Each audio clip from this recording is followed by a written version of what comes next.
Mission Pro Wrestling, the symbol of excellence in women's sports entertainment.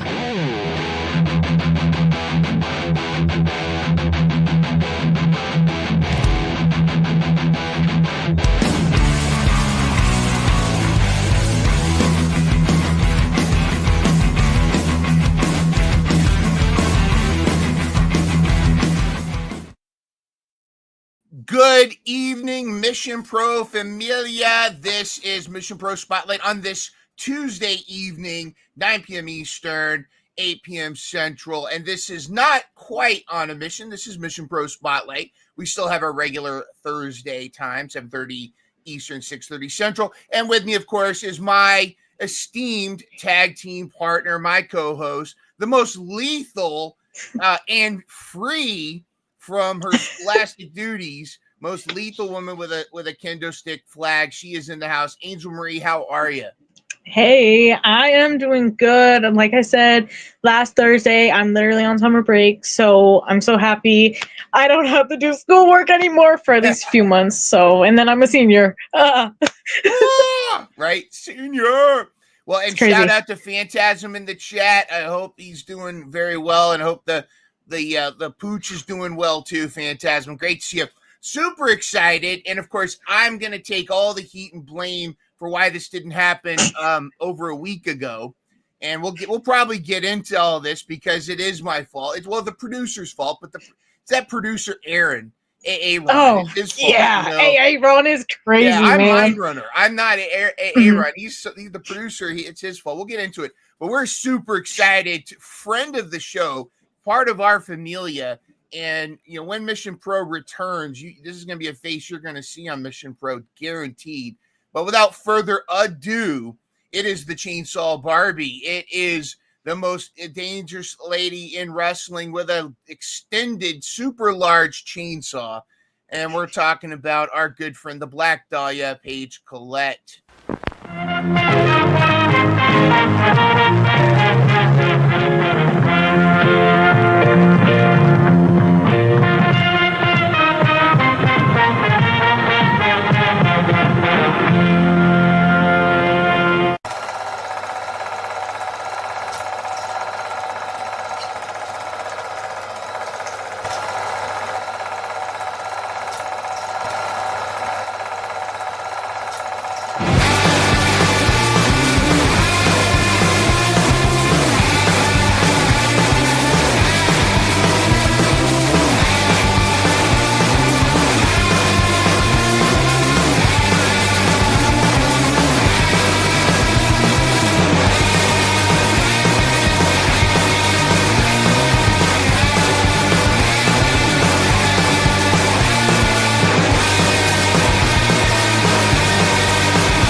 In the house with us, ladies and gentlemen, it is the Black Dahlia, Paige Collette. How are you? What is going on? I am losing my mind over that intro. Well, was it sort of fitting for the Black Dahlia, you think? I mean, considering there's chainsaws right here poking out, and I'm like, what is that? Is that a chainsaw? It is a chainsaw. 1 second.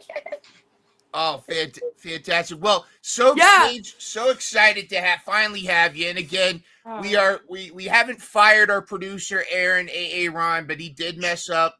He was the one that denied booking you for that Monday night and tried to get you on a Tuesday during a tsunami in Florida.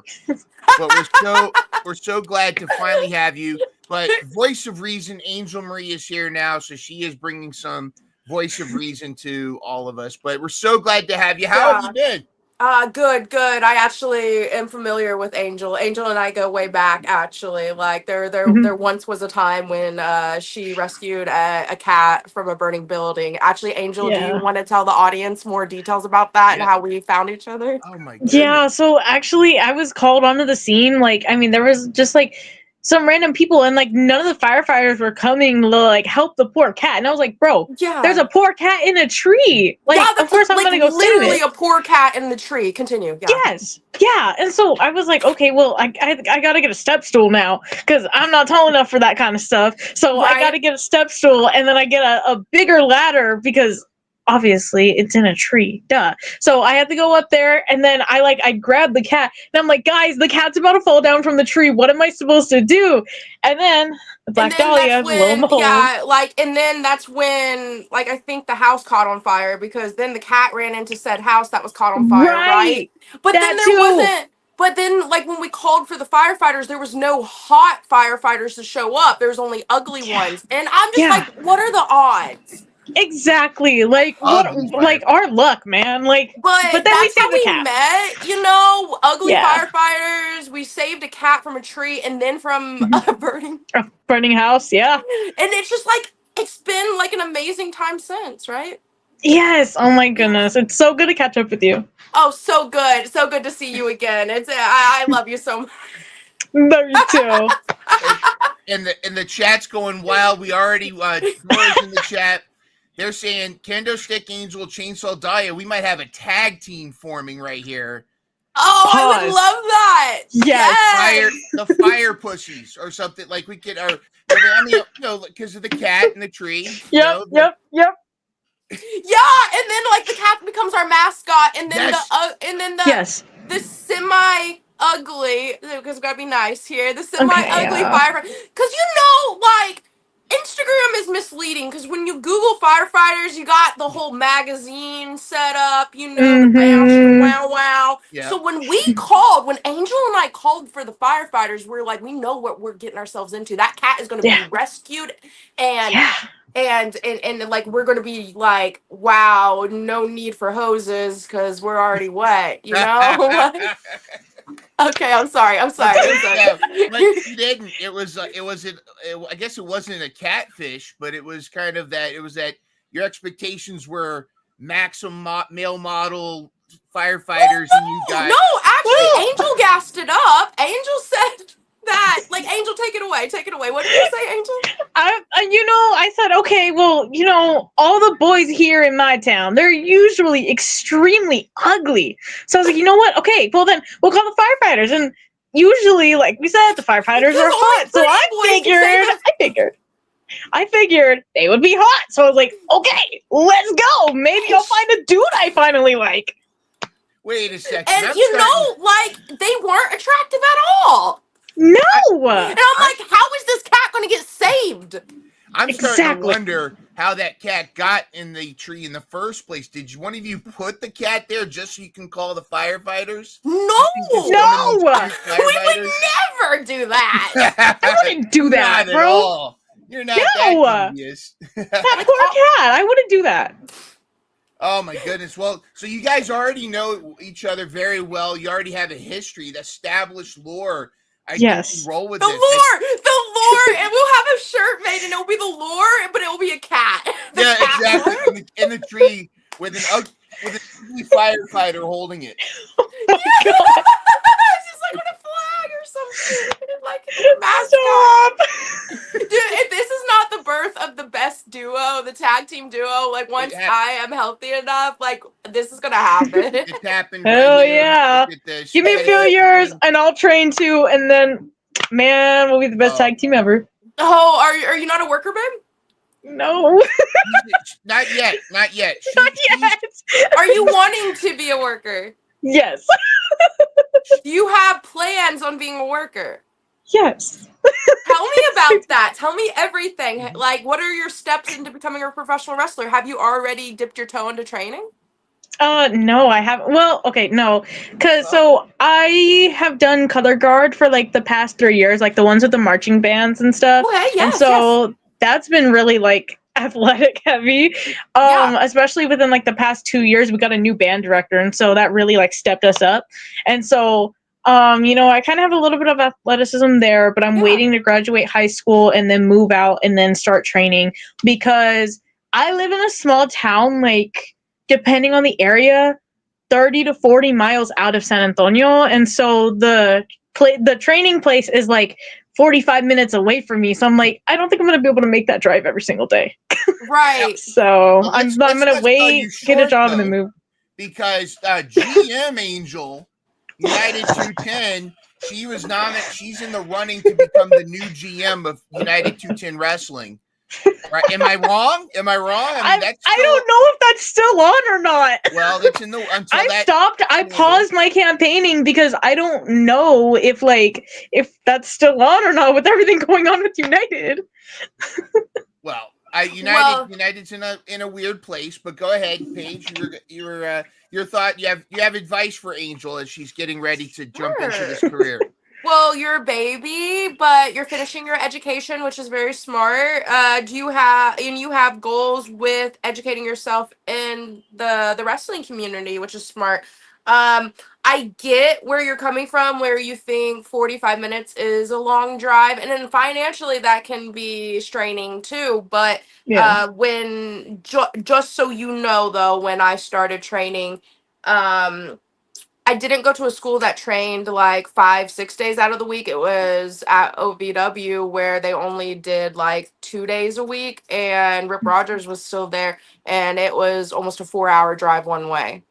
Oh wow. So like I made it happen to be a wrestler, and I definitely recommend that 45-minute drive, and you can make it happen. And if you truly want it, I think that going to a proper school, doing proper research, and being in a hotbed such as Texas, you're so rich with wrestling history and healthy schools. There are toxic people in Texas, of course, just like in any community. So definitely be safe. I think you already are in safe hands where you're at, so that's good.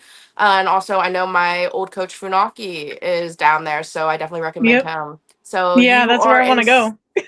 you with Funaki and Hybrid, and then even RCW, and then with Thunder Rosa, and you guys with Mission Pro. Like, I think that that's such a beautiful community, and you can get a little really good reps in, especially at your young age. And I definitely recommend what you're doing. So good luck. Thank you. Best of Thank luck, you. baby. I Awesome. will follow you on Instagram. I think I did, possibly. Yeah, you just did. Okay. I will stay in contact with you, and I will encourage you all throughout your career. I promise. I'll be your big Thank sister. you. Yeah, of Oh my course. goodness. Yeah, there's a lot of evil bitches in this world, and I'm not gonna be one of them. I promise. I've experienced it. It's not fun. It's not fun being around evil bitches. Yeah, me too. Tell me about it. This. I love this. Oh well, just so you know, high school does not end after high school. It is worse Oh, with yeah, the I know. adults. The adults, when money's on the line, and Right. and job spots, it's like I've seen it. it's toxic, but also it can be fun, and we're all in it because we love this business. We are children at hearts, and we get to play out our fantasies and our childhood dreams, and then live it, and it's a reality. And how fun is it? And I think, as controversial as the statement is, I think there is a spot for everybody. I love this, and Hell yeah. it has started right here. We got to make sure that we cut this not cut this, but we need to clip this, because this is the beginning of an alliance, of a wrestling alliance, a big sister. Of course, This is going to, when this tag team defeats Fire and Fury for the tag titles, it's going to be the story. This will be the begins. screen grab, and it's like you heard it here first. Even if Oh. it takes like the next 2 years of me getting healthy, wrestling, and getting my reps in, and then having my baby there graduate and get her reps in, and then we unite. Like, even if it takes like this time next year, maybe. Yeah. This time, like 5 years.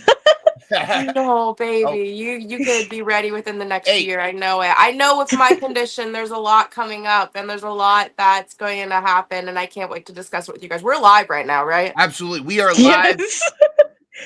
Absolutely. Okay, be careful. Like, remind me to be careful with what I announce, because I'm not allowed to announce. Wait, you don't even know what I'm not allowed to announce. I normally talk to you off camera. I know, right? Shit! Well, we can kind of hint if you want, or if you do want to drop any exclusives. I know I do want to get into how you're like, oh yeah, just drop all the exclusives now. No big deal. Who cares about non-disclosures? That's just a formality. But I do want to ask you how you're doing, how your recovery is doing, how's your health, and I also want to talk. I want to hear from you more about the importance of non-toxic wrestling environments. You know, one of the things Mission Pro, as you said, is a huge proponent of is creating those positive, safe spaces for female wrestlers. And out there, it can be, and not just be female, any wrestler, you know, it can be brutal out there. There's still that carny attitude.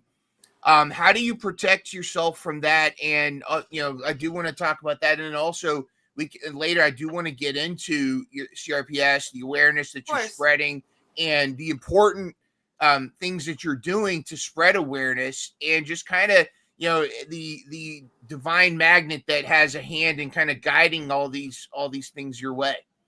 1,000%. There's so many topics that we're going to touch on, and I'm excited to discuss all of them. We, of course, can start with the what you just mentioned at first with the toxicity of different people. That can go from people that are supposed to be your mentors to your colleagues to fellow students, and it can be whether you're a male or female, or whether it being a male or female attacking you. It's not always just us young girls with like the older predatorial men. It's also females as well, whether they're our age or older. And you just, like we just discussed off camera, it's like high school, unfortunately. And and I think we discussed on camera, but it's like, it's one of those things like that. Being a grown woman now, when I got involved with wrestling, you had to be, different states have different regulations and athletic commissions where you have to pay a license annually and then have physical exams, blood work, etc. But the main thing is you have to be at least 18 years old to even be in a locker room, or you literally, the whole company will be fined. So I was 18 when I got involved, and it, back in the day, girls were, I remember turning on the TV and like, of course it was gimmick, of course it was storyline, but like Nikki Bella was making fun of, I think her name was Caitlin, and super athletic, lean and in shape and healthy, but the whole gimmick was fat shaming her, and like, so that was the time period when I got involved, and being an 18-year-old little girl, seeing that, and then having like you mentioned before, the carny bullshit on the indies, and having people install, oh, you're just tits and ass, and where I have an hourglass figure, they would of course call me fat, and they I was not the Paris Hilton skinny girl. So if they're doing it on the storyline on WWE, then it's okay to do that to a young girl battling bulimia and anorexia, 18-year-old kid getting out of high school. Let's do that to her. And I was literally wearing a size small and extra small, and like I went public with discussing, hey guys, I let the whole locker rooms know, I let the whole fans know, and the whole community know that I'm battling bulimia and anorexia. This is very serious. And they shot on me, and they actually went out of gimmick, and they had their family members and their the different people in the audience call me Miss Piggy. That's see that.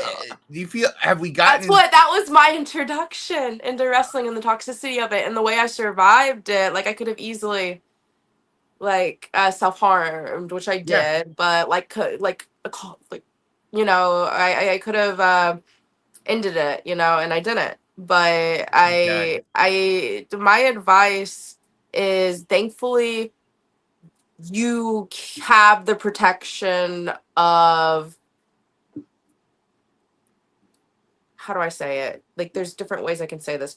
You have screenshots now, you have recordings now, you have safe places and communities and the call out movement. And so I feel like it's a safer place definitely now, and it's more healthy, but it doesn't mean there's not carny shit that still goes on. So do you feel like with social media, there's more of a supportive community? Like in the past, without social media, you could be the only person and feel alone in a toxic environment. But now you have people you can reach out to in the wrestling community all over the country, all over the globe. it's like an oxymoron for me because like I don't like social media, believe it or not. Like I'm genuinely that type of person that I will have a random phone for safety, but I literally am gonna, as soon as I'm done with my mission, as soon as I'm done with what God wants me to do, I'll either have someone run my social media for me. I've already discussed it with actually a business associate, and they're gonna actually take over my social media within the next year because I just don't like it. But with that being said, uh, yeah, I feel like the biggest scariest thing one can do is isolate themselves and feel alone, and it's so easy to get in your own head and feel like you're the only one, it's only happening to you, when in reality you don't know what's going on with someone else. You could look at someone's social media and think they have the perfect life, but really that's fake. Social media is fake. Big time.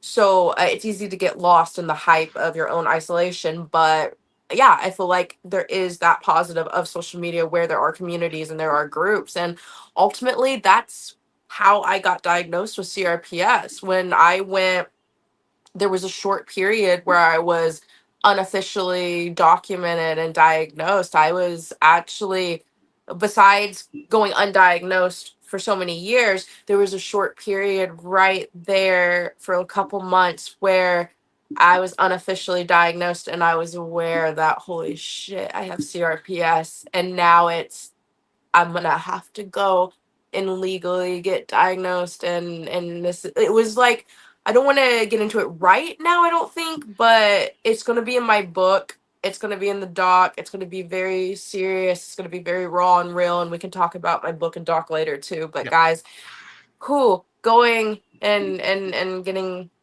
sorry, we can talk about that later. So what do you want to talk about now, guys? What do you want to talk about now? Oh well, I do. I think we both want to talk about. You talked about the toxicity and how far women's wrestling has come from the when WWE was the only mainstream wrestling promotion, and we didn't have social media, and women's wrestling, if it wasn't booked as the quote unquote popcorn match, it was the bra and panties, or it was wrestling in it was a wet t-shirt match or something. Whereas you had Lufisto, Jazz, you had all these badass bitches on the in the independents, or if they got any time on WWE, they it wasn't what was promoted. But now I feel like over the last 15 years or so, women's wrestling's come a long way, but I Yeah. feel like we still have a long way to go. What are your thoughts on how women's wrestling has been more accepted mainstream, and the badasses that's going on, and what are some opportunities you think are still needed for women's Right. wrestling? So it's definitely came a long way in the past 10-15 years, definitely, but Mhm. also like we do have the legends like Lita and Trish, and Yes. we do have the legends like China as well. Mhm. So like I love how things have changed. I would love to be the 18-year-old kid right now getting involved with wrestling, not just not having CRPS and getting to just being able to be healthy, not sick, and being like, Mhm. let's just go and do this in this time period. Because when I got involved, it was carny bullshit. I'll go in detail in my book, but it was really bad. It was really bad how us women got treated. It was come to my basement, take photos. Um, you're nothing but a stripper's name, and I'm gonna print these photos out, sell them, and you're not gonna see a dime of it. Wow. Yeah. So, seeing how progressive women wrestling is, I love it. I feel like that I've always had the mentality though to wrestle like a man. I know that sounds politically correct in a sense, but on the indies, I never wrestled like a female. I wrestled like a man, and I was always trained like a man, and I performed like a man, and I never did the cliche girl match, Yeah. But now everyone has their own flavor. But okay, so when it comes to gimmicks though, as a performer, as an artist, and as an actor, character, I get lost in the gimmicks, and I've always loved the raunchy attitude era. I've always loved, Mhm. I believe sex does sell, but we discussed this last time. There's a part for every gimmick though. Like I like when you look at the different men's gimmicks, you have the body guy, you have the comedy guy, you have the porn stash, like let's thrust at the Yeah. women, you know. There's a okay, so women, let's have the buff girl, let's have the hot blonde with the breast implants, let's have this the nerdy girl that's here to win it, Yep. you know, or whatever, you know, Yeah. like there's different, I think there's a spot for every different gimmick. Everyone doesn't have to be super skinny with long legs. That's Yeah. boring. Everyone doesn't have to be the buff girl China, but then everyone doesn't have to have breast implants, you know? Like I think there's I love gimmicks, and I Mhm. think there is a spot for, as raunchy as it is, let's have a bra and panties match and wrestle Yeah. in the oil. Like that's so hot and cool, but that's not, let's not limit us to just that. There are, Exactly. this is the gimmick and this is what's agreed on as performers and this is what we're going to do for the adult content, but then I'm going to have a badass buff chick like and she's going to go and do these athletic flips and Mhm. powerhouse moves, and then the next segment we're going to have the skater girl versus the fucking cheerleader bubbly babyface girl. Like, you know what I'm saying? Like Absolutely. like And there's but back in the day it yeah. was the cliche, you have to be heroin, skinny, chic, breast implants, nose job, and you better go and do a mud bath Yeah. wrestle match. Like I in I that have that no that was just tacky. I have no shade to Stacy Keebler. I think she's a beautiful woman, and I know she's made the most of her career. But she was not really a wrestler, and she was used in a lot of those. But back in those bra and panty type matches. But that back then, I think, and maybe if you agree with me on this, back then that was the only thing. That was almost like WWE saying this is how you're going to be. Where now a bra and panty match, if female wrestlers choose to do that and celebrate their body, absolutely. Yeah. That's much more So empowering when it's their choice to say, we're going to do a bra and panties match. We're going to wrestle in lube oil or something, but that's their choice. That when it's their choice to do that, that's there's thing. a But then spot for everyone and exactly. every gimmick and every storyline. It gets boring when we're all the Mhm. same. It gets boring when everyone's doing the flips. Let's do an old Southern style Mhm. grappling match, and then let's freaking do a Japanese style match. Let's fucking Jo- go Get the insane. You know what I'm Joshi's saying? chopping each other up. Absolutely. Maybe So there's a spot, like if everyone starts bleeding, then no one's gonna gasp when someone bleeds. You know right. what I'm saying? Like Yeah. let's save that for that spot. Let's I save it for that part. So I if someone asked. wants to wear a push-up bra and shake their titties, like freaking, I'm gonna cheer her on. Woo, You know I what I'm saying? I'm a I girl's girl. We love that. I asked Hell Eddie yeah. Kingston a while back. I asked him, should there be a hardcore title in AEW, and he said, "Nah, partner." But his whole thing was that cheapens hardcore matches, and it's like you said, where if everybody's bleeding and everybody's using like plunder or hitting people through tables, it cheapens that OMG moment. But if you have like a whole smorgasbord of different matches for everybody, and one match is a hardcore match, Yeah. that it makes it so much more special.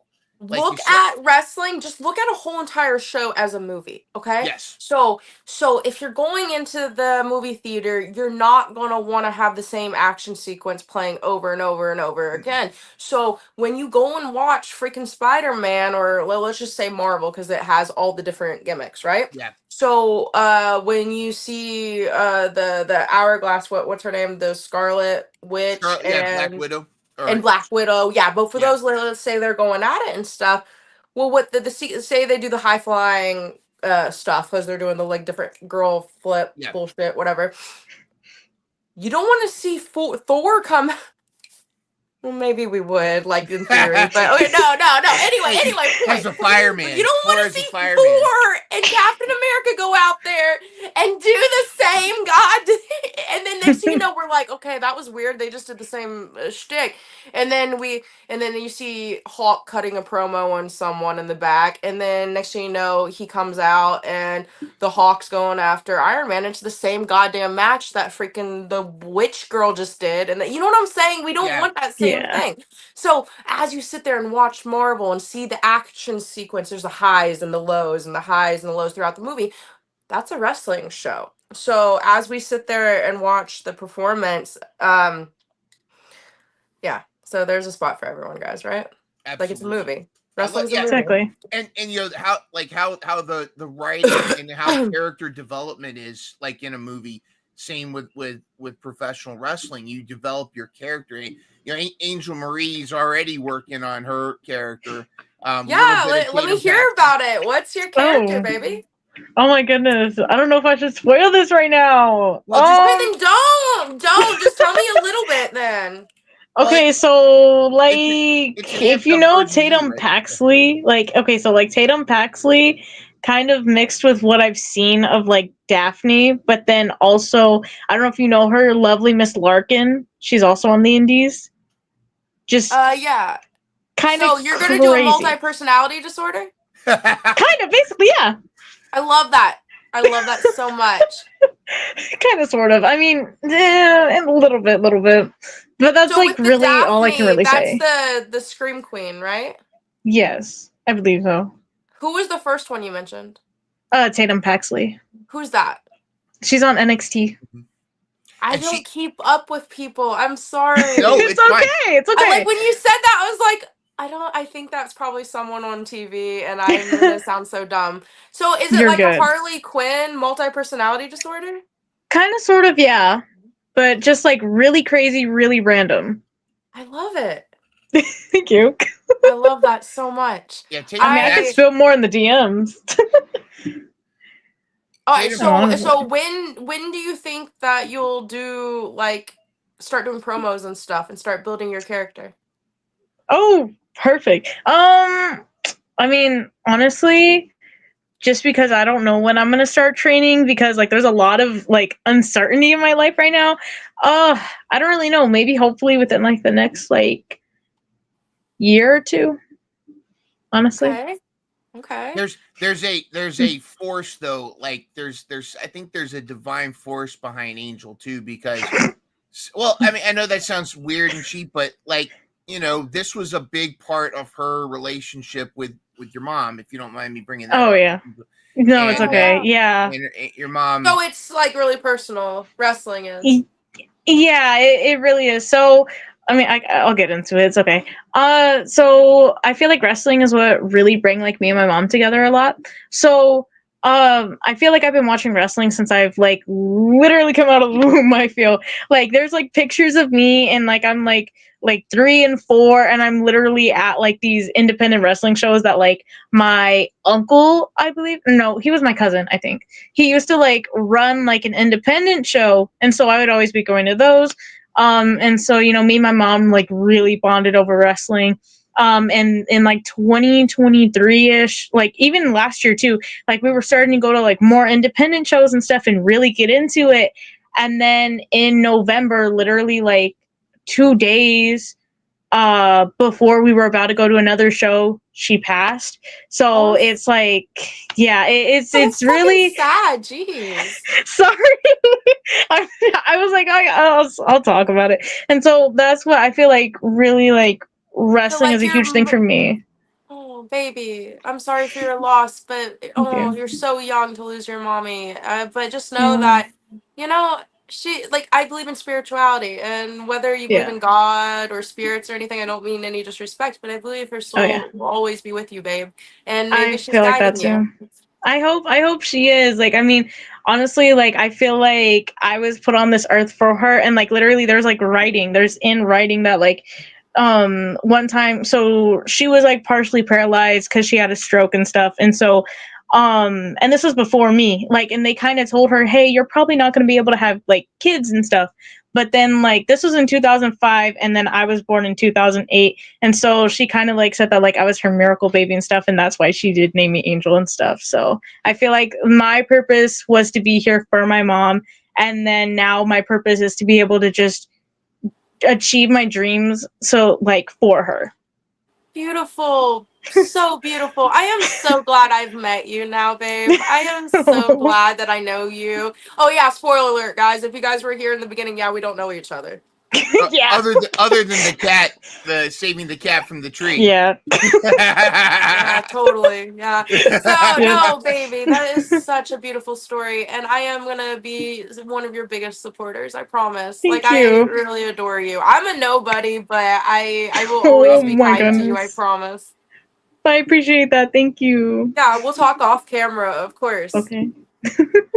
I love kind people. I love good people, and I want good people in my corner.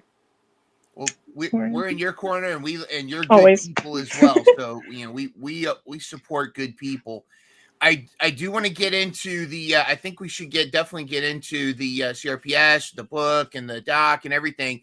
But you mentioned characters. I think we need to take a little bit of a cerebral break and challenge you, so-called Chainsaw Queen, with a little bit of cryptid wrestling trivia. Oh, fuck me. God damn. All right, let's do it. Shit. God damn. Let's fucking go. All right, Let's here we go. Without further ado, I'm ready. Here's cryptid wrestling trivia. And before we start it, also in the house is Dora. Hi. Hey, Dora. Hey, Dora. Sorry, I'm We late. got I another made it. person. Yep. Hi. Hi. Dora's our third Hi. amigo. So Dora, you wait. What did you say? Hi, nice to meet you. Sorry I'm late. My children made me late, so. Oh, funny enough, actually, Dora and I actually know each other too because there was a dog in a tree once, and Dora, do you want to tell them the story about the dog in the tree? Yeah, the dog in the tree, Dora. Remember? That's how we actually I met. heard about that. And there were then like police officers showed up or something. Dora, Yeah. would you like to tell them about how that happened? I didn't even think I could go off that. A dog? Which dog? Oh, can't you even remember? It dog? was a Dalmatian. It was a Dalmatian. That's right. And the Dalmatian belonged to the fire department, and it ran away because the firefighters were so ugly. And that's how it got up. Right. And then that's when Angel showed up with the cat. Yes. And then that's how we all became friends. That's Exactly. Right. And then what happened to the Dalmatian, Dora? We saved it. It actually got adopted recently, but I really love you, family. Spots got adopted?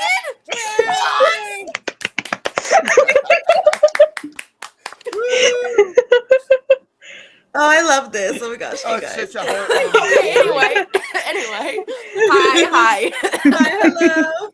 Hello, welcome to the chaos. I am Paige. I'm Dora. I was literally like, I'm gonna meet you guys in the comments. I'll be in the comments till I get home. So I've been in the comments like watching this whole thing like go down. No, I am sorry for everything you've had to witness. No, it's okay. It's been fun. I was like, oh my gosh. Yes, but it's good. Well, we were just about to challenge the Chainsaw Queen, Paige. Oh, that was real? Yeah, yes, wrestling. I thought you were joking. There we go. All right. I'm ready. Right. I'm ready. Here Give we it go. to me. Dora, Angel, get my 6. All right, and follow up. Now, I will say this. Angel and Dora, you can tag in. You are on Team Paige. That's what I just said. Exactly. Dora and Angel, protect the bitch. Don't let me die. Yes, ma'am. I'm so confident. I'm so confident, actually. Tolkien in the chat barely changes. He remembers Dalhia from the RCW days. What's up? I think that's Knopf, or that's probably Knopf. Probably Knopf. That's Angel's favorite Knopf right That's there. our rival right now. Get out of here, Knopf. Like no, Knopf. Like, all right, here we go, guys. I'll be at RCW later on this year with my dog crew or whatever. Oh, wait, we're doing something. Never mind. Let me focus. All right, here we go. Lock First in. question. Now, Shit. this is all about cryptid wrestling gimmicks. So here we go. The first. Well, I'm the first ever cryptid wrestling gimmick, so what the fuck are we doing? Well, so in a way, indirectly. I made history. What the did fuck make are you history. doing? Let's see. Maybe it's not I cryptid. made history and you know what? Whatever. Let's see what you've come up with. All right, maybe it's more horror gimmicks than cryptid, but let's see. Okay, that's true. All right, here we go. True. First question. Which ECW wrestler known for a vampire-like cryptid gimmick was part of the Brood faction in WWE alongside Edge and Christian? Was it A, Raven, B, Gangrel, or C, Marty Jannetty? Oh my gosh. Well, Marty Jannetty's my dad, so I'm going to tag in Raven so I don't get this wrong. Raven! All right, well, do you want to consult Angel Marie or Dora? Oh, wait. Dora! Why do I call you Raven? Because Raven's on the Raven's screen. one of the. Oh my god, I one of thought the that was your name, Dora! Oh my god. I'm blind. It's a big blur. All right, Dora! Dora, who is it? Was it Gangrel? I feel like it was Gangrel. That's the obvious one I was going to go for, but what if it's Raven? Hey, Angel, you're a baby. Mhm. Do you know this? Yeah, somehow I do know it because my mom literally would tell me about this. I'm saying Gangrel. Okay. Final answer. I just remember their blouses together. You know what I mean? You know what's funny, guys? I literally thought Gangrel, but then I was like, isn't that the obvious? And then, okay, so all three of us were right. Yeah. We're smart. That's 1 point for the ladies. All right, awesome. Now let's go to question number 2. Hey, all right, here we go. My dogs are going crazy. Which WWE wrestler, known for his cryptid-like persona, emerged from under the ring and was billed as a supernatural entity eating worms? Oh, that's obvious. Boogeyman. Next question. Right, oh my gosh, can you pull up the clip on my Instagram? He gave me such an improv inspirational video. Like I will pull that up in a second. Let's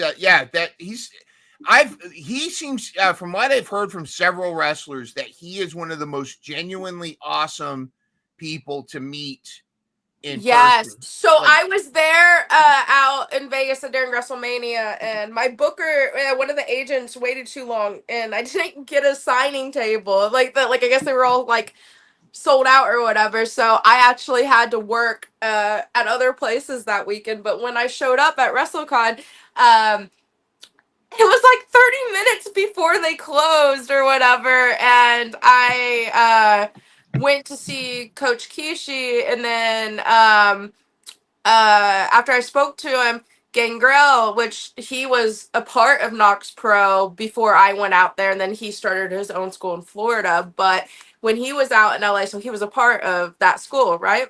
Mm-hmm. Well, so that's how I know of Gangrel. So I showed my respect to him next, and then Boogeyman was there, and I never met him before, and I guess he was at the same table as Gangrel, and I was actually like had tears in my eyes, and there was a lot of personal things going on that I just cried to Coach about, and he did a shoot improv promo and like was talking to me. I'm like, can I get some of this on camera? And I did, and I posted it on Instagram. So he is a very genuine good person. Like he was there for me like an uncle.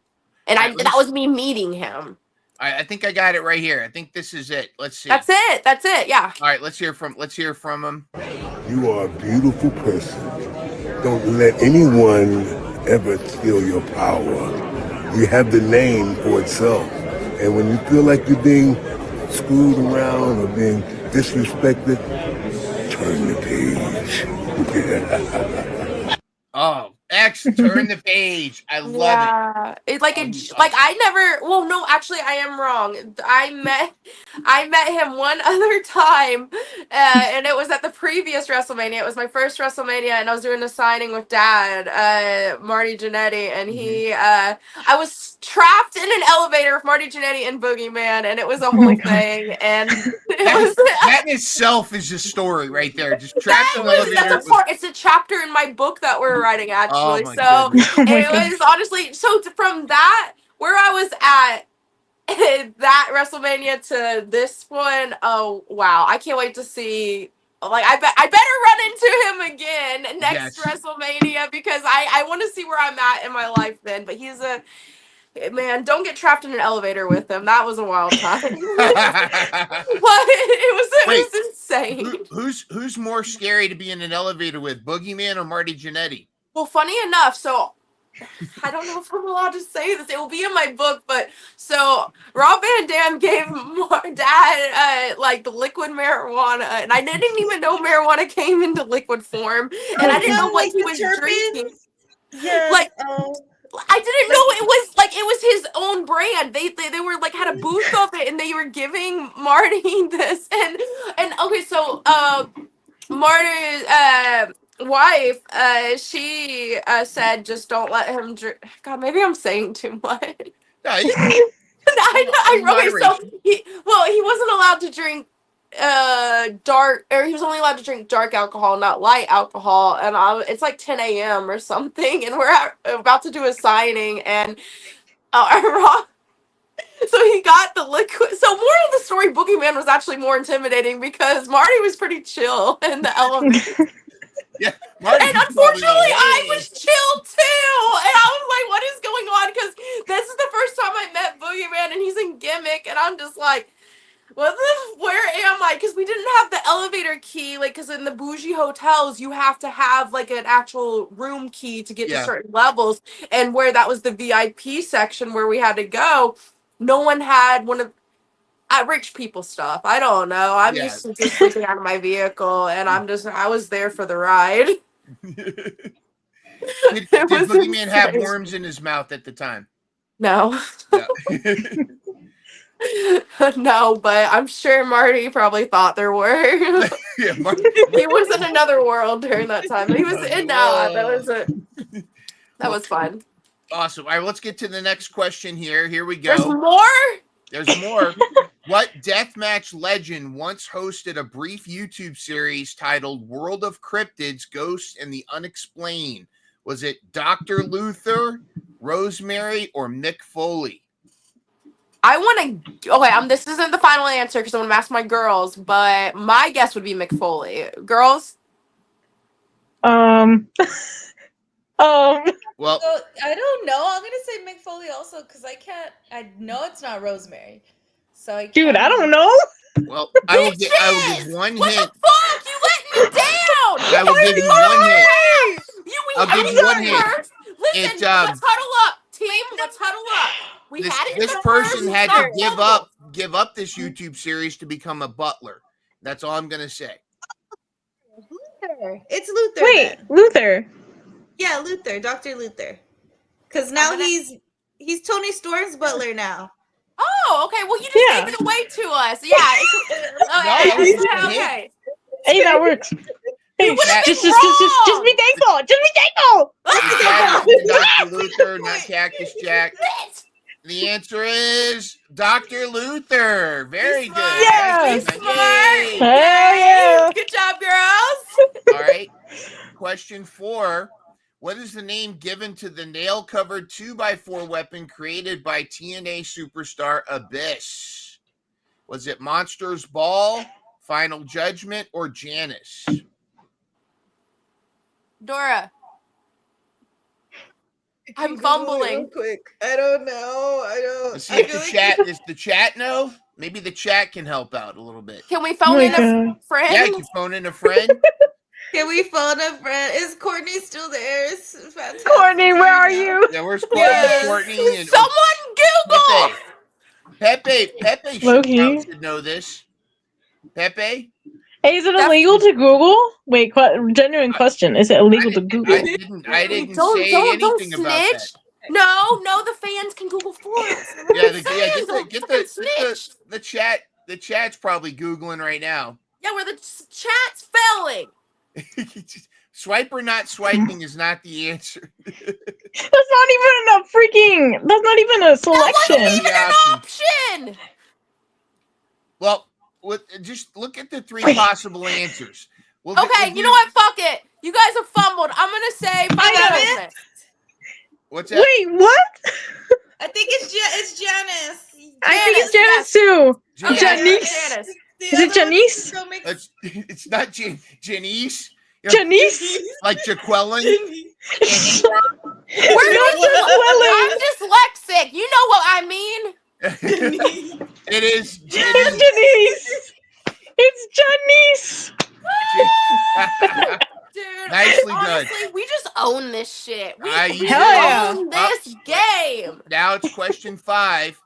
Known as the Godfather, Charles Wright also portrayed this very well-known WWE cryptid persona and feuded with the Ultimate Warrior. Was it The Undertaker, Papa Shango, or The Fiend?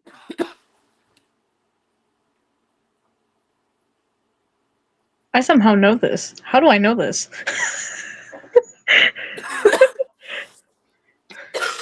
Angel Marie says she knows this. I'm Angel, saying Papa which one is Shango. it? Papa Shango. Papa Shango? Okay, Kat yes. says Papa Shango. The answer is Papa Shango. Woo! How did I know that? I don't know. Fun. Oh my gosh, winning is fun. Winning Yay! is fun, but now it's time for the bonus round. Bonus round, sudden death. Sudden death, here it is. All or nothing. We're ready.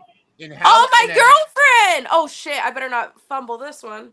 In the Halloween-themed AEW Trick or Street fight, what 3 opponents did Abaddon defeat? She won this match, but she defeated 3 AEW female wrestlers. There's 3. There's 3. Do we have a multiple choice? No multiple choice. It's the bonus. You have to remember who those 3 were. Now, I keep in mind who are some notable AEW wrestlers who wrestled around that time, around that. I believe this was around the pandemic, so there wasn't a whole lot. Oh no, I don't know names. I'm sorry, girls. I want to say maybe Thunder might be one of them. I don't know. Good guess. Good guess. Joshi. Okay. One is a Joshi wrestler and former champion. Oh my god. God, we're gonna fumble this okay. one. There's like 3. Well, no. Okay. Well, actually, that might not be 3. One is a former. Britt. That was one of my guesses too. Okay, so I'm gonna go with Thunder and Britt. And one of them is one of them is one of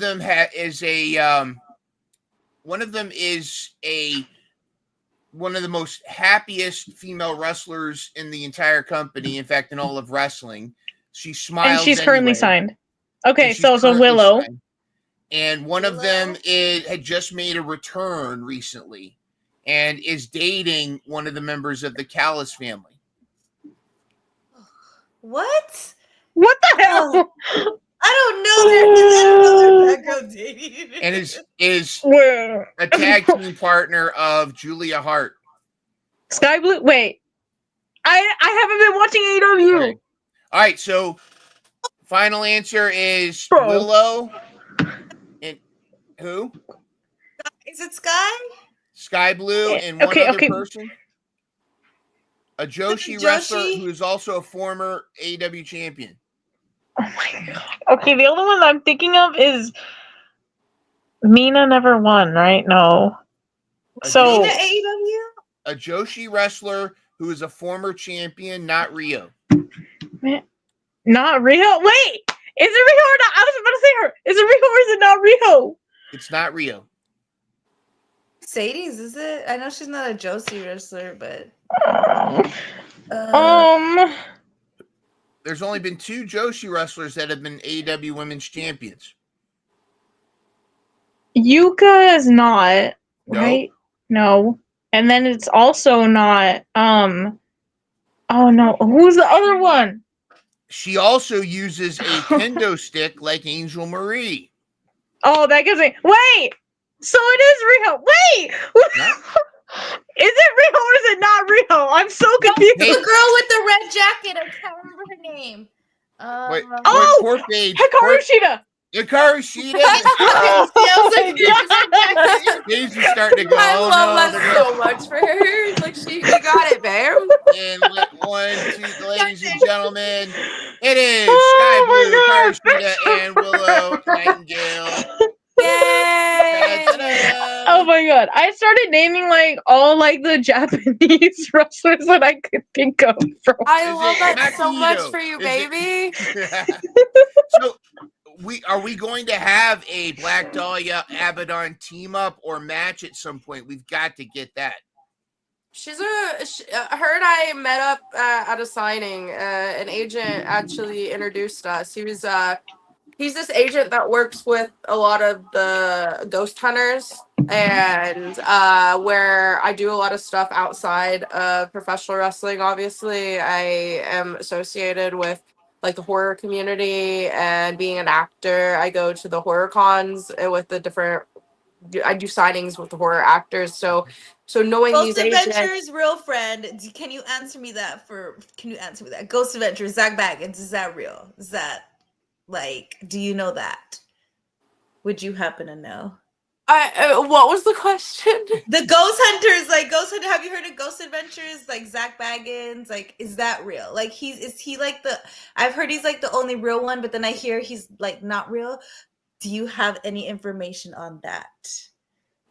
These people are really good people, and they're very kind, and I feel like there are spirits and things are real. Okay. Definitely. Yeah. Because I believe. I've been trying to tell people it's real, so that's why I'm asking. So. Yeah, they're honestly like especially like just as there's a form of entertainment behind things, it definitely is the same. The spirits are real and people are genuine when it comes to that, definitely. But so anyway, the agent that's associated with them and is really good to me, he brought in Abaddon and introduced us like last November, and we followed each other on social media, and she's a really good person, and I look forward to things in the future, hopefully, like with her. Yeah, I think that'd be awesome. She's a good person though outside of wrestling. So like she's literally like I'm going to work with her and hopefully get her in my doc. So that's like I want to talk to her in private about that stuff. But yeah, I'd love to see the two of you in a movie together too. You know, I am associated with a couple different films. I'm about to go and do a couple projects in a week or so, and I could easily get her involved, especially now where she's open for bookings for things. Yep. So I'll yes. I'm going to be doing a lot of things this October and November with the horror community. I'm also associating it with wrestling, like at Scarefest, and then also at the Monster Mash. I am the unofficial. Actually, I am officially now by the owners, the scream queen of that community. Where I've been doing a signing at the first one, the second one, and then now this year we'll make the third one. So let's just go hard and bring a wrestling ring in, and it hasn't been announced. So there's your exclusive at the. I'm gonna be talking to them, and it's gonna be in Ohio, and we're gonna have like a big horror theme show, and it's gonna be big, and that one is gonna be in November because of Scarefest being so big and so close in Lexington, Kentucky. So what we're gonna do is where she's a free agent, I haven't even talked to her about it, but I'm gonna get all my different friends that have horror gimmicks, obviously. So she'll be on the top of the list to reach out to. Ooh, we gotta get Black Swan. And she's coming back. Oh my goodness. We gotta introduce you to Black Swan. I love her so much. I miss her, bro. We're gonna get a whole stable. You know, we're gonna have the Chainsaw Queen, Abaddon, Heidi Howitzer. Heidi Howitzer's more like Wasteland future, like Mad Max, but and the guys as well. You know, like we'll get. I have Nathaniel, my best friend, and also he's my caregiver and advocate for CRPS. He does the chainsaw gimmick with me, so we'll have him and get Maddie and Con. They're dating or whatever, like a couple. But like they both are super into horror stuff. I think they would be really good too, because I think Con just started doing the Con. He's on AEW. I know you said you don't watch a lot, like a lot of TV. But I would say those two. Like those two would be really good to get in touch with also. Like that couple. So yeah.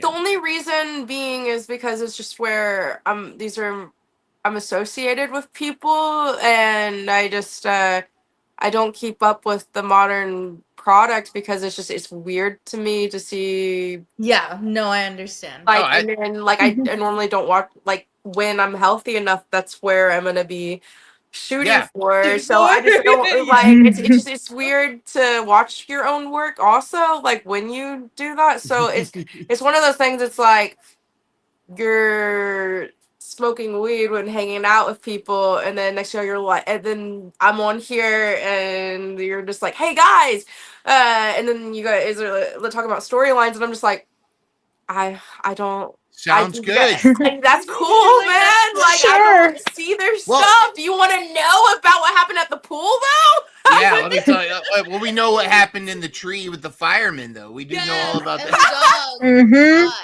It's And just the it's police. weird. Like I don't know. I don't unless I'm in the gimmick or in the storyline. I don't know, guys. Well, I'm sorry. Speaking of gimmick, though, I want to ask you about the cryptid gimmick that you do, where you guys. Isn't that crazy? I am Nathaniel and I back in 2016 when we were out at Nox Pro with Rikishi, we were discussing because Rikishi's big on gimmicks, right? Yeah. he like we were discussing like how no one's ever done an official cryptid zoology, like a cryptid gimmick in professional wrestling, and we're like, how is this so? We love Bigfoot, we love aliens, we love like Man. Mothman, yes, the Wendigo, Yes. Skinwalkers, like Chupacabra. Supercabras, yes. So I love all of this, and I'm not trying to sound crazy, but I genuinely believe that these things are real, you know. So I was like, let's associate this with wrestling. Let's be the first ever. And Nathaniel and I were the first ever professional wrestlers to do a cryptid zoology gimmick, and the way that we did it was This is cool. we correlated Texas Chainsaw Massacre with the skinning and okay, so with the chainsaw. And then what is Texas Chainsaw Massacre correlated with? Well, they came up with that because it's fictional. They came up with that with the very real serial killer Ed Gein. So that is a very real thing where he was obsessed with like Nazis and he read books about how they would skin people and make lamps and shades out of them. So that's what Ed Gein did, and eventually he got caught, right? So mix the Ed Gein with Texas Chainsaw Massacre with cryptozoology. So we are we could be baby faces or heel, but we are the first ever cryptozoology gimmick because what we did was instead of just doing the human flesh, we also have alien flesh. Like we went and found a crashed alien site. We heard of aliens, so we went there and we skinned the aliens, hunted them down. Or we've heard of Bigfoot, so we have like the human flesh vest and mask, but then we also have the alien skin and mask, and then we have a Bigfoot. It's Like so fur? beautiful. Let me get it for you guys. Actually, there's Yeah. an exclusive. There's the freaking. My It's so goodness. freaking cool. It's so Oh it's my so gosh, freaking cool. you guys are in for a treat. Okay, so here's the actual head of the Look at that. alien. Look at that. That's cool. That's gnarly. Beautiful. Yeah, the guy is named Bellbound, and he's in Florida, and he did. Okay, so that's the actual head. That's And Such then- good gnarly. work too. Let's Yeah. see. Let's see. Imagine just coming up on that yourself in the woods by not Yeah. knowing. You're like, "Ah!" All right, so here is my actual. Oh my gosh, I don't think the public has seen this yet. Oh. Oof. So this is my Exclusive. vest. Like Oh, I that looks went. This is the. good. So like this is what I'll walk out like in, and then take it off and have my gear on, right? Stitchiness so Cute. good too. Oh my gosh. And that's good. so it's like I found. Oh, look at that. So it's like the Chainsaw Queen found aliens, and then that's another thing, guys. It's all gonna be filmed in the doc, but I'm obviously the first ever female in history to wield a chainsaw in wrestling. So I did that back So in 16. cuteness. I was like, I knew all the guys did it, and I was like, why hasn't any woman done this before?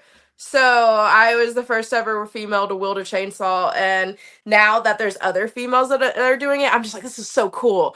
Because I'll never forget being in that wheelchair and still being sick, and like really like undiagnosed and like really bad off. And one of the first ever females to be one of the first people to tag me in something, seeing another female wield a chainsaw, they tried to put me against her.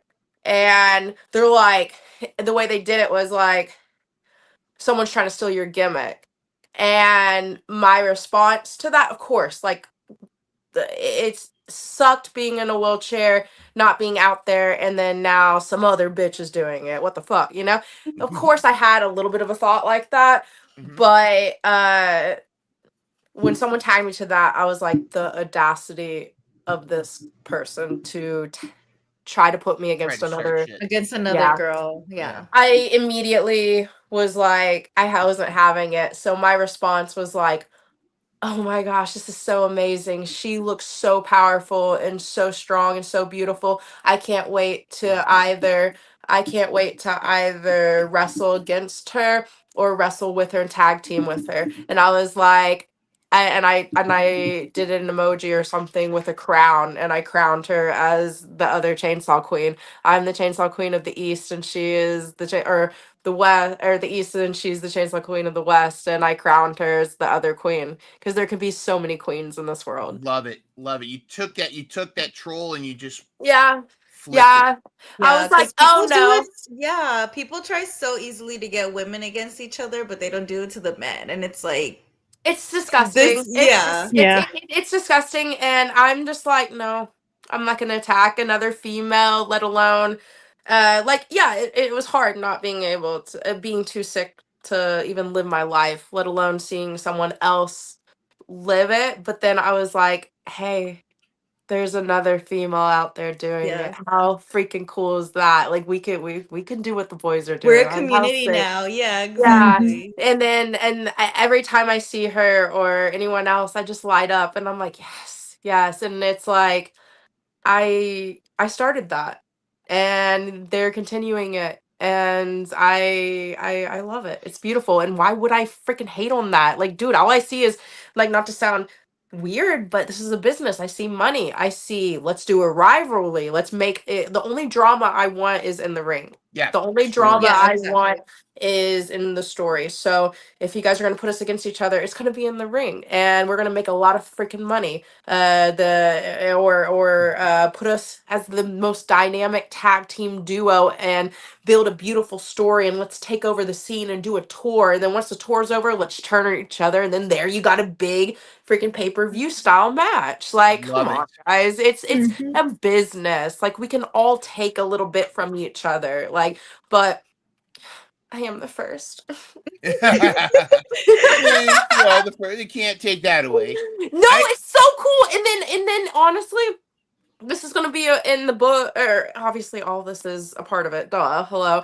This is a book about my life, whatever. But so a part of it is the ECW arena, where I wasn't just the first female to wield a chainsaw. We've done our research, and someone can fact check it, but it turns out I'm the first human to wield a chainsaw in that famous arena, and I'm just like, what? Like, how am I making history in wrestling? I'm a nobody. You're somebody, friend. No, you're definitely not a nobody. No, I'm a nobody. Honestly, every time I get, in fact, I would like to. I'm going to propose this to Angel and Dora. Do we officially? Should we vote on this? Do we make Paige our fourth member of the Slay Squad? We definitely can. Sure. Yes. We've already honorary. saved Hell yeah. together. Honorary. Yeah. All right. Vote. Exactly. We're going to vote like the Hurt Syndicate. Do we vote? Yes, I'm you are so now. nervous. Can I vote? Yes, you can vote. You are now officially part of the Slay Squad. Oh my gosh. So, well, what did I just get voted into? You just that's what we call ourselves, the Slay Squad here. So Oh, we're just I the love three of us. that. I Well, now love the that four I'm a of us. part of the Slay Squad. And, Thank you. is Thank you that for the being kind to Sasquatch? me. Is that the Yeah. Bigfoot? Yeah, this is okay. So this is the Sasquatch. I brought over the mask. There's the vest. There's the severed head. But this is like Bigfoot. Oh, that's I crazy. like that. Do Cuteness. you make that yourself, or do you have? Is there someone like that you work with?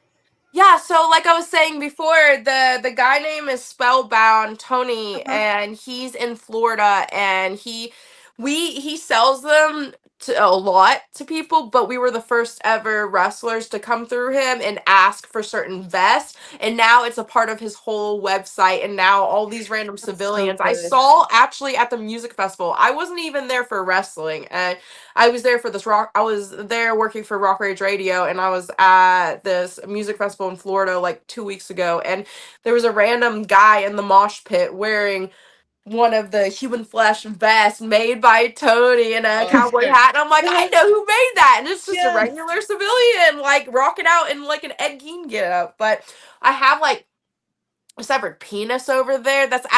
I don't want to give away my gimmick. But okay, you know what? You guys get the exclusive. No one screen grab this. But so my whole shtick, besides getting caught in bathrooms with all the refs, that's another thing I do. I actually, yeah, I have fun. You know, God. You know, I told God if I survive, if I get out of that wheelchair and I live, I'm not only gonna wrestle, I'm but gonna I'm gonna have. live. Yes. I'm gonna You're live. gonna have I'm fun. gonna have fun, and I'm gonna make sure everyone's Mhm. having fun in the room. So I do this whole thing with refs, and then I also do what's in the Chainsaw Queen's bag. So no one screen grab this, but it's actually a severed penis. Like, and it's What? like human flesh. It's like legit. It's an actual like I'll show you the tongue. This is The so tongue- fun. the It's like tongue- show and That's tell. probably safer. That's probably safest for us. Oh Might get my god. flagged if the penis gets shown. So let's take the tongue, guys. Let's do the I think lesser. that, yeah, the tongue Let's do is the lesser tongue's of the fine. evils. What are we doing right now, guys? Alright, So this is like show and tell. I love this. Alright, Okay, so so what's there's in a the Black necklace. Dahlia's Oh, bag? whoops. Sorry, guys. I didn't mean to show you my.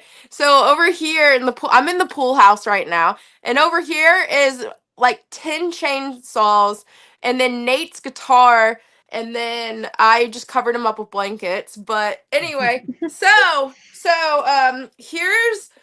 Mothman's. Yes, that's the one. Yeah. That's my favorite. That's so I cool. like And then, okay, so I have actually like severed fingers, and I have it around the neck, like a Cute. necklace. For a necklace? Okay. Yeah, let me find her for you. It's so dope.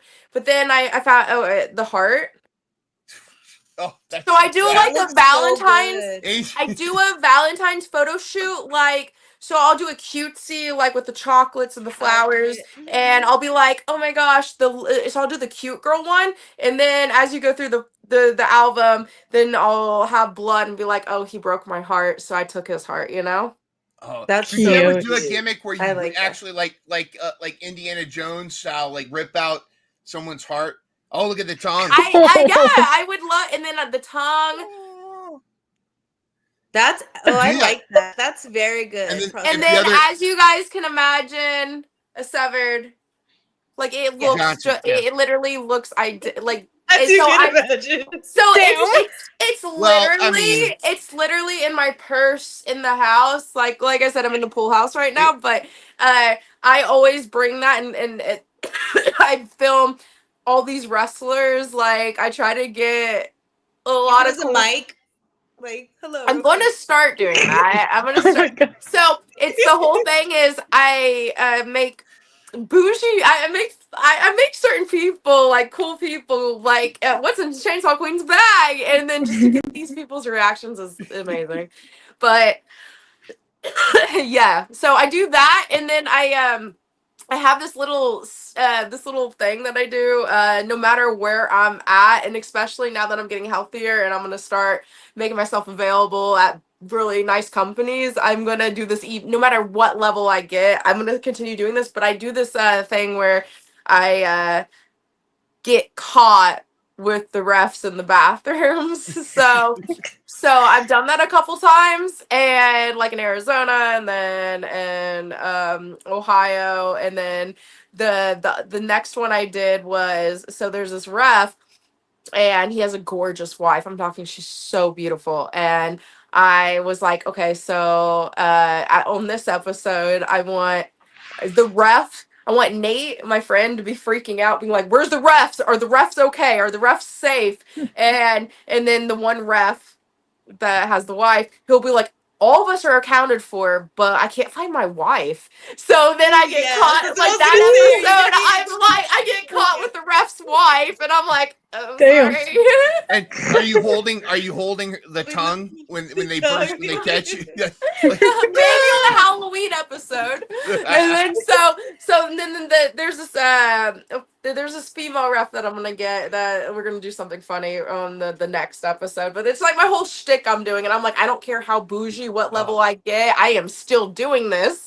Oh, it's your stay. You got to keep it going. Yeah. That's awesome. So you had some adventure. I know that we originally wanted to have you on, but you had that torrential downpour as you were heading to Florida. How was your tour of Florida? I love the pictures. You had a lot of great pictures. And now you also, one of my videos I thought was fantastic on your Instagram, you had a very nice mother-daughter interaction with your mom in the hospital and having to take good care of her with her bed and introduce her to a bedpan, or what was that?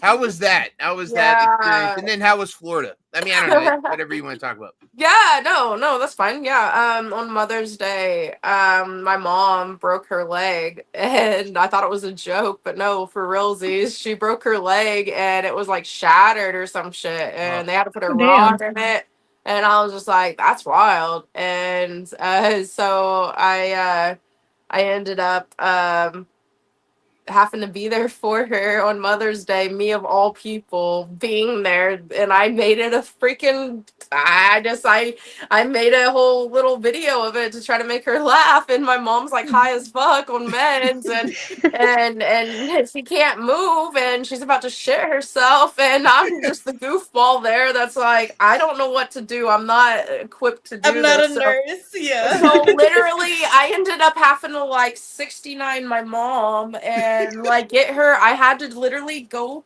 like one of these, like up in her, like and like hoist her up like this, and get this bedpan up and under her, and so she could shit.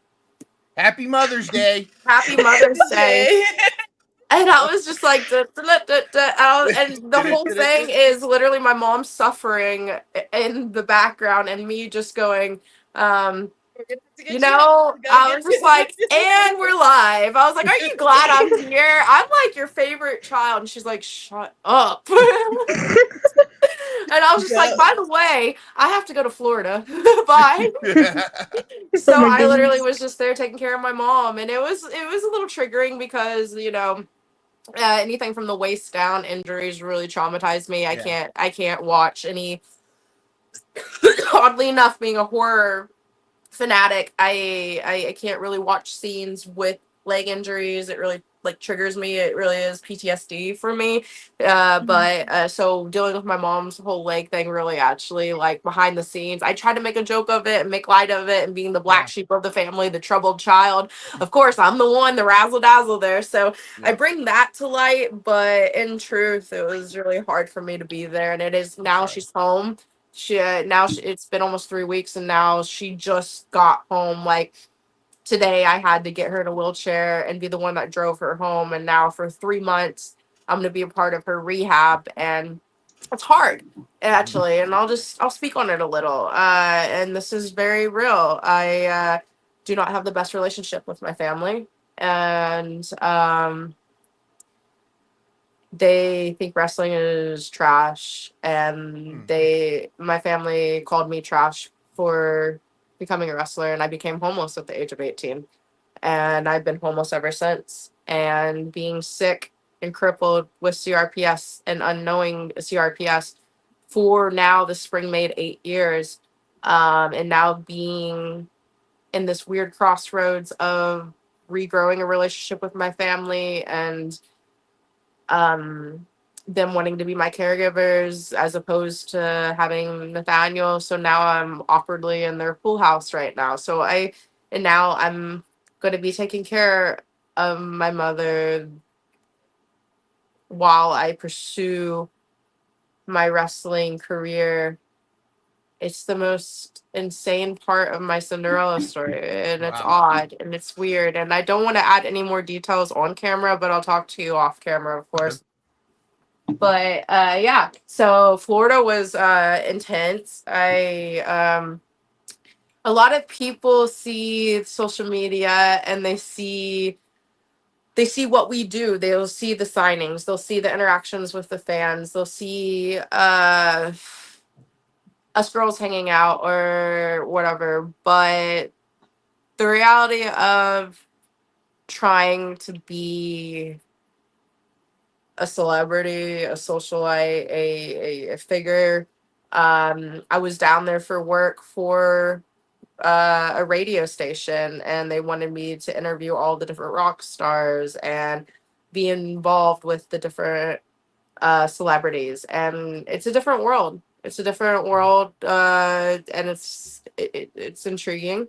And it will be in my book, of course. And then it ended with wrestling. So I ended up doing a signing at this wrestling store. And I think it's SVW, and I will be back down there with the doc crew, hopefully. And we'll be doing a really big, cool Halloween signing, hopefully. Like, I want to be filming all summer into fall. So I'll be back there probably in early fall, and you guys will get to see that. There's another exclusive. There you go. Nice. Look at this. We're getting all the You're exclusives getting tonight. everything. Yeah. Absolutely. That's fantastic. Well, getting all of the exclusives here tonight. Boy, what's another question you got for me, babe? Well, we got a lot of I want to leave it open. I don't want you to spoil anything, but you've mentioned the doc and you've mentioned the book. What can we talk about as far as the documentary and the book? What can we talk about? And then, also just kind of maybe a little bit of, your hand in spreading awareness of CRPS, and just also your story is very inspiring, especially where so many, like you said, the one, I believe it was the doctor, she said to you that most people in your situation just would end, and you haven't. And look at kind of how things are. It almost like it seems like things are kind of working their way now, where you're resolving a lot of, or maybe you're resolving some of these issues that your family's now starting to really see your side of things, and you're kind of resolving some things, and maybe there's a divine hand in that, and how things are really starting to pick up for you, and how you've been able to remain such a positive spirit through all of this too. I'm very human. I'm very, very human. You guys are good to me, and you guys get the good in return. I've seen very evil in this world, and I've faced very evil, and I'm very flawed, and I'm not perfect. Like, in this story and this whole bullshit, whether you focus on what the doctors have said, whether you focus on what my caregiver Nathaniel has said, or if you focus on what that gypsy foresaw and what she continues to say, they say this is the Cinderella story and that I'm supposed to save lives, but I'm only human. I'm the chubby nobody in Ohio, like I'm very, very human, and I'm not a princess, and I'm not a superhero. So this is very difficult to continue. And I have people trying to stop me to this day, whether they try to blackball me, whether they try to assassinate my character, whether they try to attack my social media and not just report the risque photos, but report my CRPS photos and say it's for bullying or something. And they spam attack my social media to get me shadow banned and try to get me taken down. And it's never explained why. So to stay positive, it's because of like, I know this is so freaking cringe, but it's because of people like you that help Like, I feel so alone sometimes with my disease, and it is a suicide disease. It is very much real and very painful every second, every breath. Like, when I wake up, I feel like I've been ran over by a car. And I've been raw dogging this for 8 years now without pain pills. Like, one of the first treatments they wanted to attack me with was put me in a medical induced coma and then pump me with ketamine infusions. Whoa. How many And people had they? Is there like, was there a statistic that they were basing it off that was gonna like be helpful? Or were they Like, just 'cause throwing that shit at the sounds wall? like. Is oh, it like a baby, welcome to the circus. I am a guinea pig. I am the I am the experiment, and that's why they call me the one in a million. Because if you saw my DMs, and I'll leave a lot private for now, but if you saw one of my sisters right now, she has a feeding tube through her freaking nose or whatever that bullshit is, and she's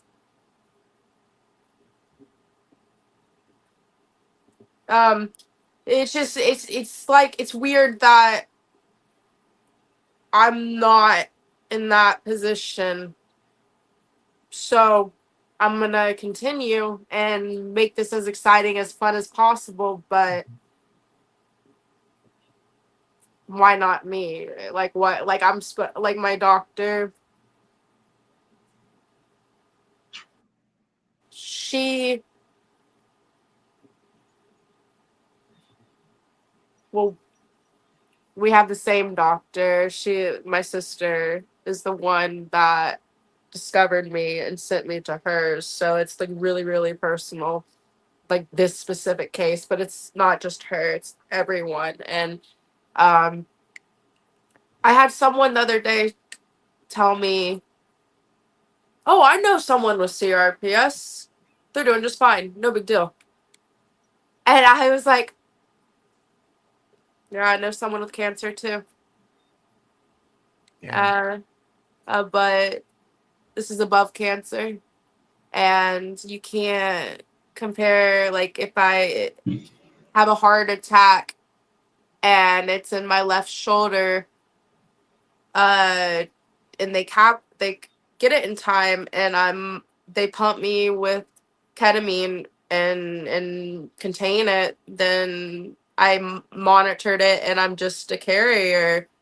Okay, what about a bitch that's left for nearly 7 years undiagnosed and it goes full body, and now my organs have been compressed and I risked heart attack and stroke, and I was in the ER just last November. Like, you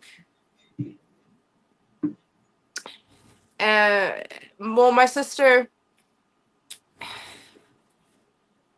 they're watching me, and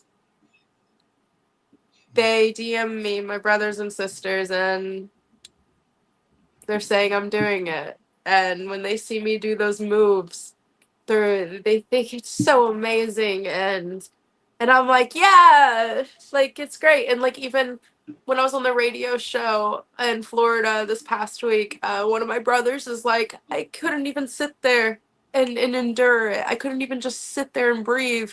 And I'm like, yeah, I did it for you. It's great. And then, like, of course, then I'll turn to you guys or the doc crew or whoever is listening, and I'll tell you guys the truth that I could barely breathe as I sat there too, but I'm for some reason able to. And I don't tell him that part because I don't want him to lose hope. But for some reason, I'm able to endure sitting here and talking to you guys, even.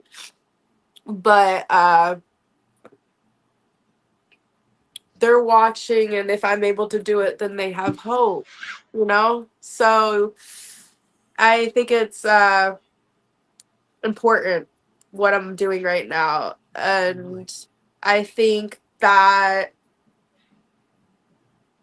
when they start filming me this summer, it is wrestling with CRPS. And they're going to tell every bit of my story when I go to my CRPS doctor, let alone see. I want this to be fun though. And we're not supposed to be crying and being little pussies. Okay. We're supposed to be fun. Like, everyone dies, you know? Who gives a fuck? And when I die young, it's because I'm gonna be a hot bitch and not be old and wrinkly, so eat my ass, you know?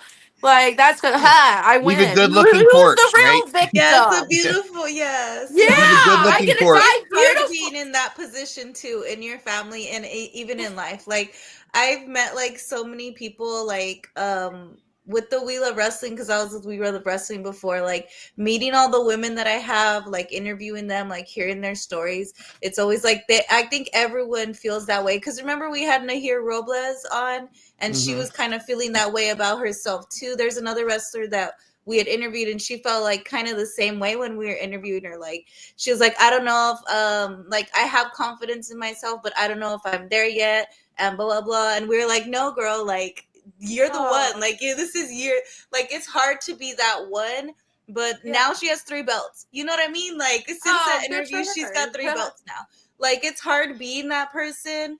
And you have to, it does make you question, like, why was it me? Why is it you? But you're getting all these answers. Like, it's you because it's you for them, it's you for us, it's you for everybody. Like, all the monumental things you've done, all the, like, the other girl, you inspiring the other girl to be a chainsaw girl, also you having other people like have the skin stuff like you, like that's what you're supposed to do. And it's tough because you are suffering internally and like just as a person, but all you can do is like just keep the hope for yourself And as others. long as you can. Yeah, as long as you can.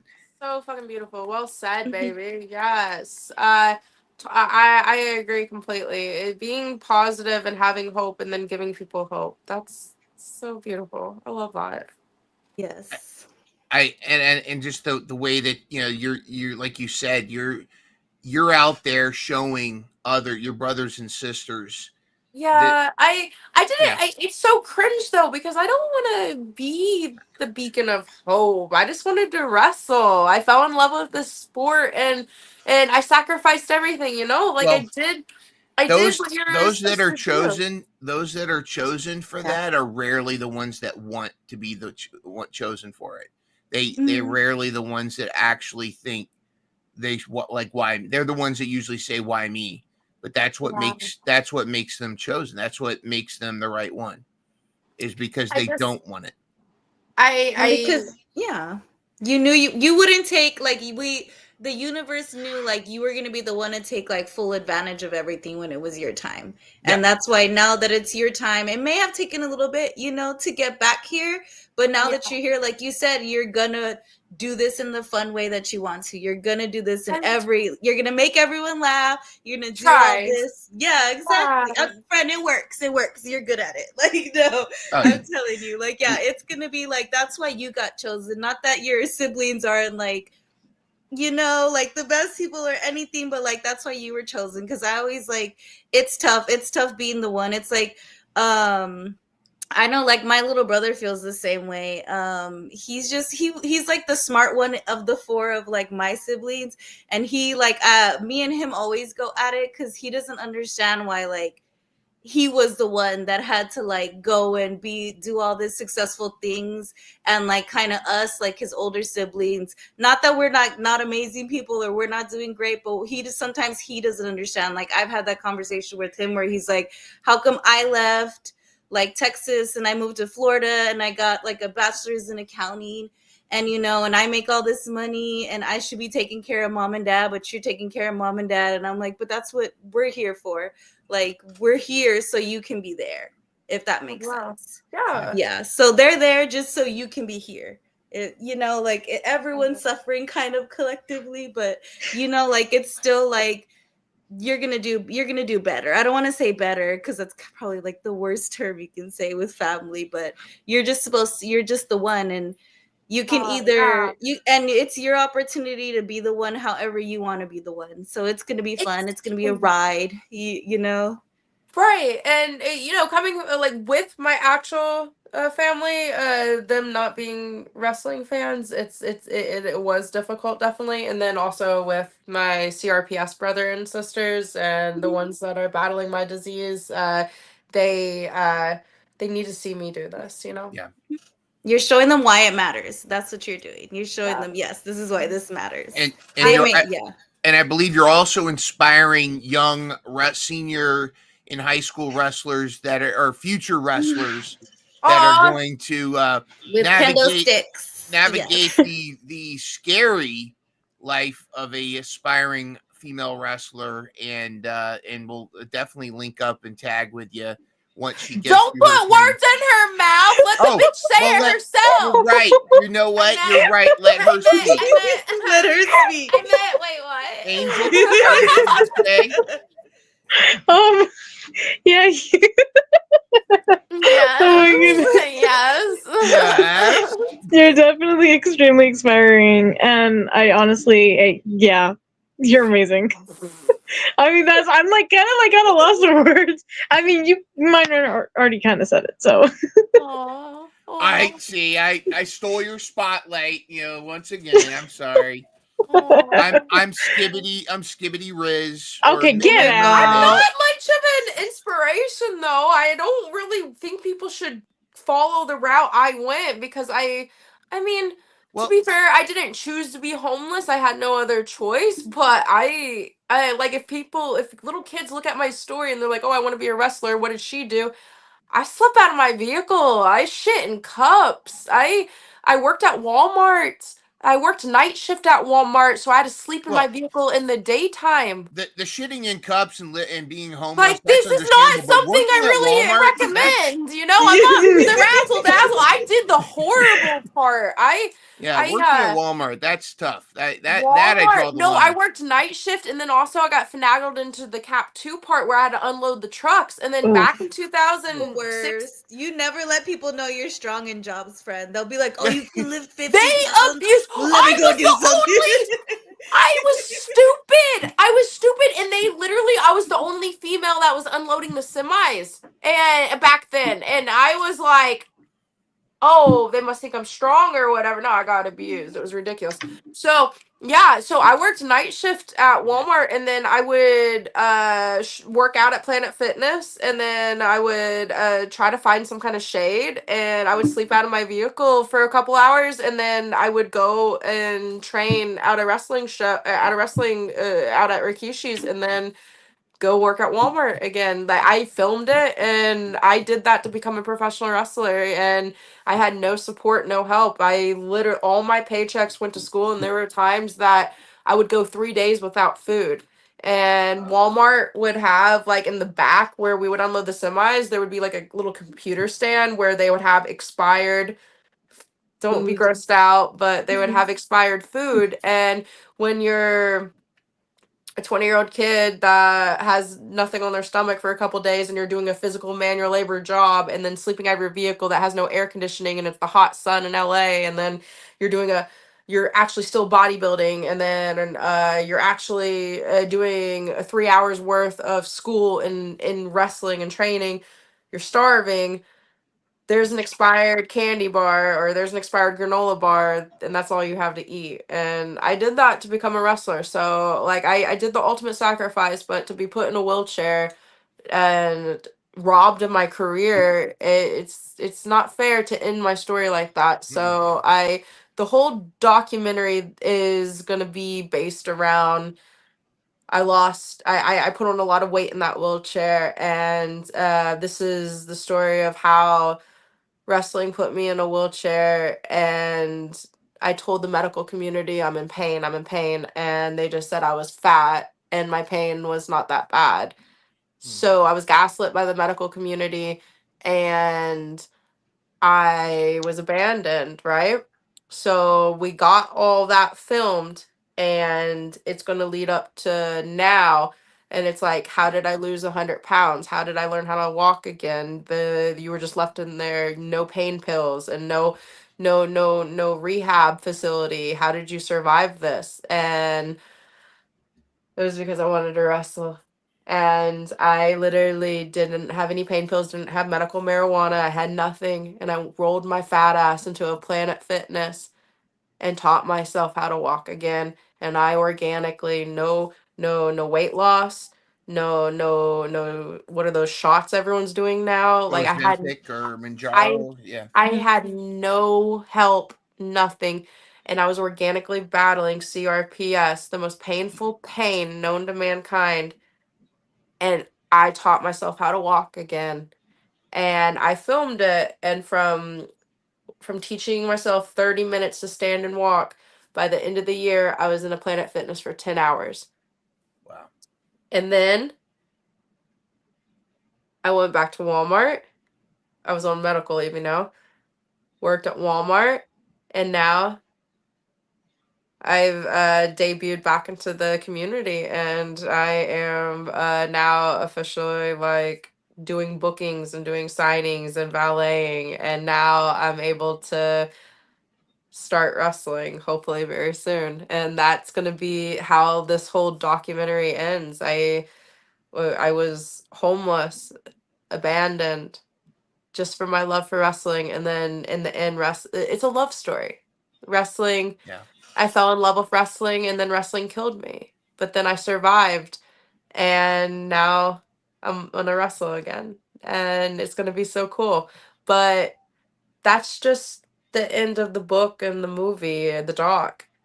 By the time that I wrestle again in this year, I am also going to be going to hopefully Washington D.C. with my CRPS, because my life mission is more than just like, of course I was that kid or that young woman that wanted to be a wrestler and wrestle, but I feel like unfortunately there's a bigger calling for me, and I think you definitely can awareness to do both. CRPS, and there's a lot I'm meant to do, and I will wrestle and I will debut and I'll finish my story, but then I have to continue on. Well, the chat all has allergies right now, Paige. Is including myself. Allergies. The God, it's that time of the I season, know man. it's just my eyes It's the just oak, can't stop right? watching. Tree, the oaks, and the other, the sunflowers, Well, if Well, dandelion. everyone want to make the razzle dazzle, if you guys want to have a beautiful note to this, is when I was 16, and whether I know some of you know of the story, but when I snuck out of my house and I went to that gypsy in the woods mhm. and I had my fortune read, um, just rest assured, guys, this is what keeps me sane in this insane world. I know my doctor was worried about brain damage and my PTSD, and I know my doctor is really concerned about me, but the one thing that holds me on is that little magic fairy tale of that, whether you guys believe in God or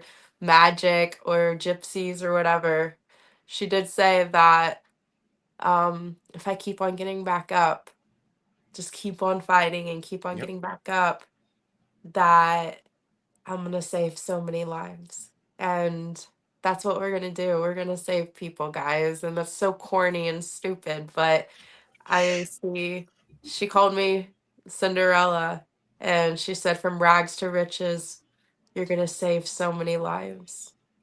And that's Amen to that. we're gonna do it, guys. We're gonna do it. And then, of course, there was so much more, and I can't wait until you guys read the book. Mhm. Now on that, I've been FaceTiming and sending voice memos back and forth with my co-author, and he is phenomenal, and it's gonna be poetically insane, guys. This is a love story, but just like any great love story, it's a tragedy. And I'm not saying I'm giving up, and I'm not saying I'm going to die. I'm just saying my body is very weak and tired, and it's just the beginning. So, in the story, in the book, it's like a heartbeat, and you guys are going to be drawn in by the heartbeat, and then you guys are going to be sitting with me with CRPS as you're watching someone run the ropes, and you're going to hear the ropes being ran, and you're going to hear it in your ears, but then you're going to be taken back, and you're going to join me, and you're going to be drowning in the ocean at the age of 7. Oh And wow. you're gonna hear a voice in your ear say, hold on, princess. Don't let go. I had a voice in my ear, whether it was the Virgin Mary or whether it was my Grammy that had passed. I always thought it was a guardian angel or my Grammy coming to me, but I was drowning in the ocean, and there's a lot of details to it, but I heard a woman's voice that told me to hold on and not let go of my boogie board because fuck it, I'll go into detail. All right, you guys don't have to wait for the book. All right, so there I was. I was like 7 years old, and I was on my boogie board, and I swam out too far, and the rip current got me, and I got taken out. I'm talking, everyone ended up looking like ants. I was out there, it got me, and just like a little 7-year-old kid, like what, like 70-pound little Yeah. girl on a boogie board in the freaking ocean, and uh let's see, there were fishermen that were standing on the standing there fishing, and I saw them give up. I saw them like trying to swim to me and get to the drowning kid, and even the men, like my mom, my godmother, no one could get to me, and everyone was like screaming because they noticed a little girl was drowning, and I was said little girl, and I'm like, well shit. And then I don't know if you guys have experienced this, but near death experiences. That's what the story is about with CRPS. But like I said, it circles back to my first near death experience and the voice that came to me. And it's all very, very spiritual. This is very, very God. It's Hold on, shockingly because I like princess. it's like Disney and Hallmark mixed with Rob Zombie and Kevin Smith. It's like the most obnoxious. It's not. Beautiful. It's like I'm supposed to be fucking Cinderella. The gypsy said I'm supposed to be That's fucking Cinderella, that's the but then title. I'm like Fucking Cinderella. cussing. You know, it's fucking Cinderella. God fucking damn it. Gosh. Shit. So that's it, guys. Anyway, so that's the story. Bye. So I'm the inspiration, kids. Well, No, as long as you also include the time that you and Angel rescued that kitty from the Yes, tree. from the ugly firefighters. Yes. yes, Mhm. and then the dog Yes, the Dalmatian Dalmatian Spots. Then that Spot. ran away Yes. from the fire department because of the ugly Mhm. firemen. It's the Yes, most Yes. they left beautiful the part. back Beautiful. door open. Yes, Yeah. exactly. Well, Paige, thank you. Black Dahlia, Paige, thank you so much for hanging with us. I mean, we could I could do honestly another. talk all the time with you guys. I mean, we absolutely could. We just don't have enough memory on the Mission Pro The thing. StreamYard. I'm gonna. Oh my I'm god, gonna have to, I could go on and on. I told you this is a Well, book, it's a movie. let me go delete some of Boss Bane's old stuff, and then we'll My that way. gosh. We don't need. You guys tell us in the chat. Should we keep Boss Bane stuff? No. Okay, get rid of it. All right, we'll delete some of his stuff. But we got Paige. Everybody that does know you, they're already following you. But just to make sure, those people that don't know, Black Dahlia 47 on Insta, and on you have your OnlyFans, and you also have the X. On X, it's Black_Dahlia 47. That's correct? I don't know. Oh, probably. Okay. Oh, Well, sorry. just go find Black Dahlia. Are we still live? Yes, we are. I told you I'm not supposed to be a somebody. I don't belong here. She's like, I don't know. Maybe. It could be. Well, you are somebody to us. Seriously. To us, you are somebody. You're one of us. Well, I'm one of us. One of One us. of us. One of us. Yes. That's great, Awesome. man. Well, thank you so much. And on behalf of Dora, Angel Marie, Paige, do you have any final words of wisdom to everybody out there that we haven't already covered, or just lighten up assholes or something? I don't know. Some one word. Did you one just word. say light an asshole? Lighten up. No. What? Don't light an asshole. Lighten up asshole. Sir, Yeah, not that. I am a lady. I'm a little. Oh my God. I am a little girl. Yes. Well, besides lighting an asshole, besides that, I'm so full of words of wisdom for you guys. Gosh, there's just so much wisdom I can give you. Wet wipes are your friend. Wet wipes, especially when you light an asshole. Exactly. Yes, exactly. You gotta have a clean asshole, you know. Don't buy gummy vitamins.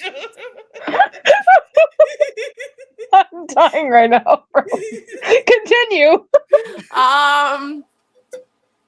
When you poop in your dreams, you poop for real. Let's just continue on the butt gimmick. Actually, Coach Kishi gave me permission to do the stink face, so I'm his only student with permission. So there's another torch that's been passed, I guess. Yes. Let's continue the butt gimmick.